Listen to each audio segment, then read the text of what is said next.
आपण दिवाळीच्या प्रकाशन सोहळ्यासाठी जमलेलो आहोत।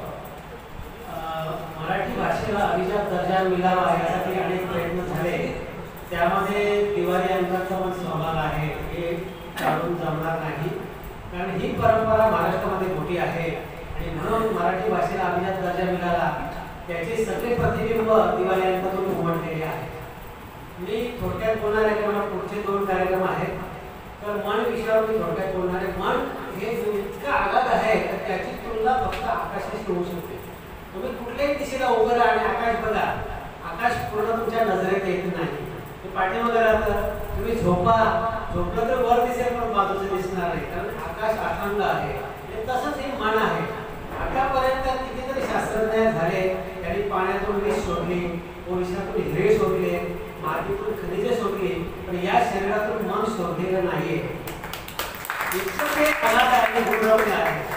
तुम्ही बघा, प्रकाशामध्ये 7 रंग असतात ते शोधलेले आहेत, तसे संगीताचे 7 सूर आहेत, तसेच मनाच्या छटा ज्या आहेत त्याचे जे अंगल आहेत त्याची संख्या पण अजून कोणाला मोजता आलेली नाही। आपण सहज म्हणतो, पुरुष मंडळी काय म्हणतात, बाईचं मन कळत नाही, आणि बाई माणसं काय म्हणतात, पुरुषाचं मन कळत नाही। याचा अर्थ काय, मन कोणालाच कळत नाही।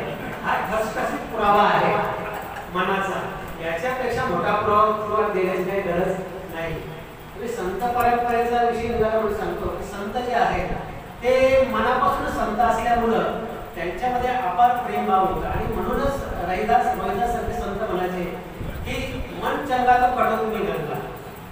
साईबाबा म्हणायचे जंगल में मन करा। परत संत तुकाराम म्हणजे मन करावे प्रसिद्ध सर्व सिद्धीचे कारण। हे जरी सोपं आहे ऐकायला आणि वाचायला, तर तुम्ही प्रयत्न करून बघा, प्रसन्न होत नाही म्हणत तसं। त्याच्यासाठी अनेक गोष्टी कराव्या लागतात, कारण माणसाच्या पाठीमागे अनेक विवंचना आहेत, अनेक समस्या आहेत, अनेक कल्पना आहेत, अनेक त्याची योजना असतात, आणि त्याला स्वस्त बसून देत नाही।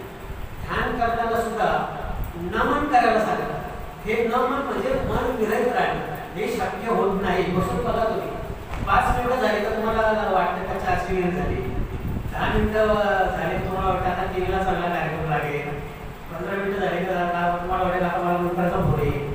हे नमन होत नाही, कारण हे मन असं विचित्र म्हणा किंवा आगाध आहे, हे नमन होत नाही, म्हणून ध्यान होत नाही, आणि ध्यान होत नाही त्याच्यामुळे आपण प्रसन्न होत नाही।